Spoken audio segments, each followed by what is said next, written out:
Today I'm going to try and breathe some new life into into a recipe that probably goes back as far as you can go. Bread.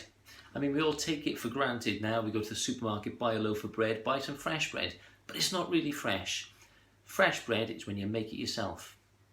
We recently went up to Scotland, up to Stirling Castle, and in the castle kitchen section there was loads of displays of the old cooks and the old kitchens, and there was loads of Cob Loaves all over the place. Then I was looking at them and I thought, that's something that we don't do anymore, which is fair enough given our time restrictions. But if you've got the time, you should make your own bread. It's dead simple. A handful of ingredients, and you can make something that smells absolutely beautiful and tastes just as good. So let me show you how to make a beautiful Cob loaf, just like this one.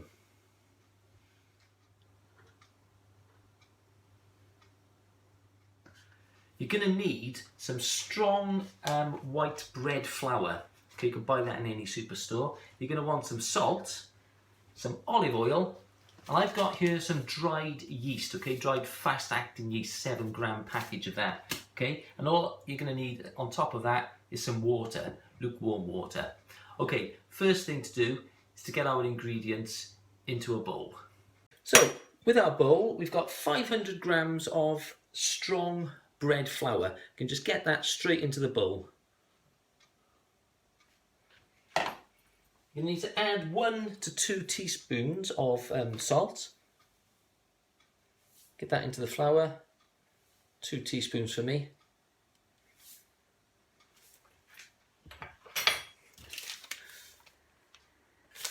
And then get your dried yeast. Okay, we're going to open this packet. We're going to mix this into the flour. And I'll shake that all over the flour so it's well evenly distributed. Get yourself a fork, mix all of your dry ingredients together.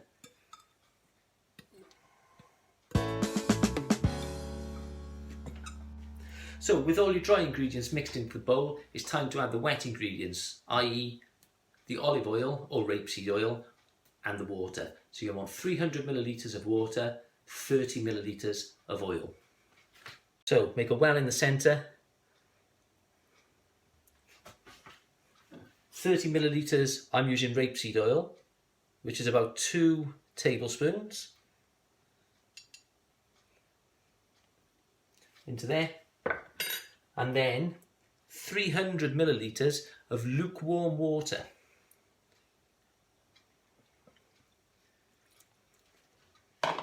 Get your fork and mix that together. Fold it all in until the water and the oil is all absorbed.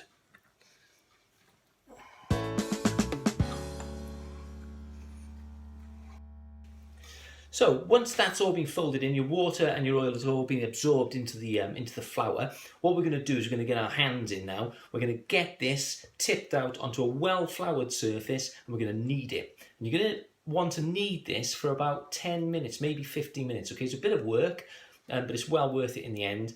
And you've got to knead this until that dough is like elasticy and it's nice and smooth. Okay, so let me show you how to do this. Okay, so let's get our hands in here. Let's get this mixed up first of all in the bowl. It shouldn't really be sticking to your fingers. If it does, you can just add a tiny bit more flour, but not at this stage. Just get all that flour in there.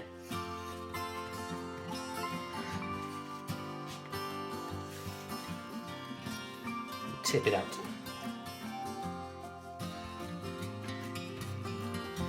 Okay, just keep combining this and combining this. It'll all come together and eventually you're going to have a nice ball of bread dough.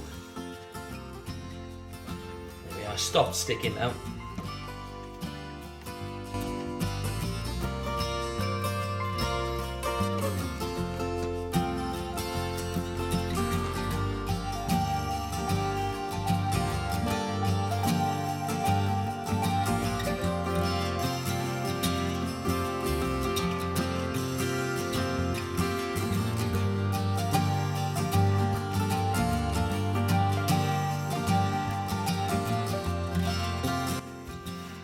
Okay, so with our dough kneaded now, that took me about 15 minutes or so, maybe 10 to 15 minutes, okay, and that's lovely and smooth, and I've got it into a nice ball.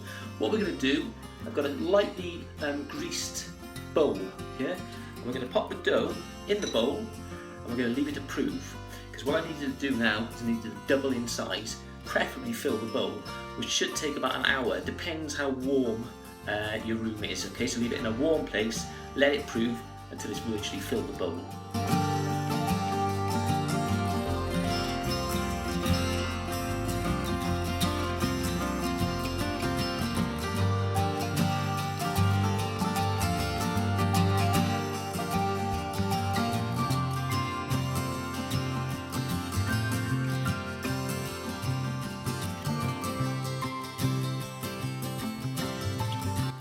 So as you can see, our bread dough has been proving now for just over an hour, probably about an hour and a half altogether, and it's doubled in size.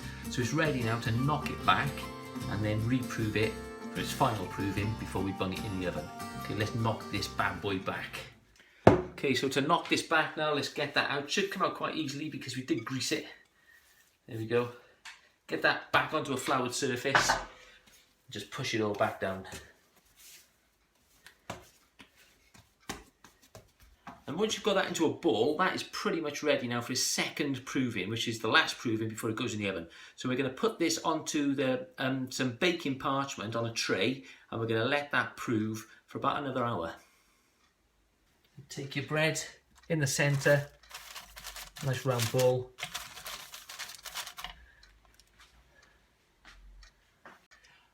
Cover that over with a cloth like we did in the first proving. Leave it for an hour, okay, and that should double in size, and it's ready to go in the oven.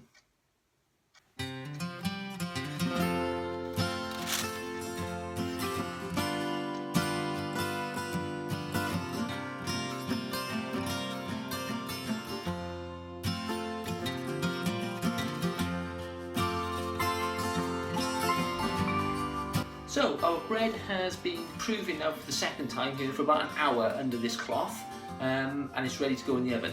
Just before we put it in the oven, what you're going to need to do is to get yourself a very sharp knife, and we're going to cut across about 1 inch deep into the centre of it, shake it with a bit of flour, bake it for about 25 to 30 minutes.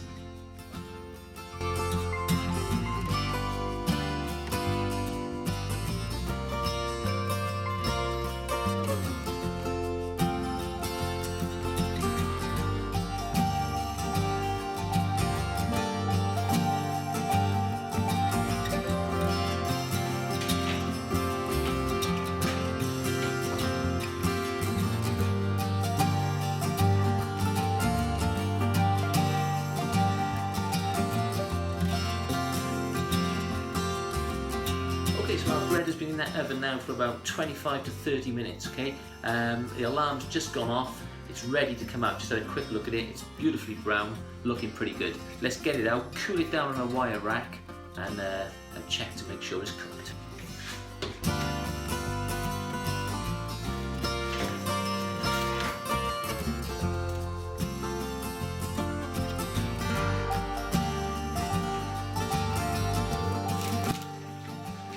Absolutely beautiful. Pop him onto the wire rack.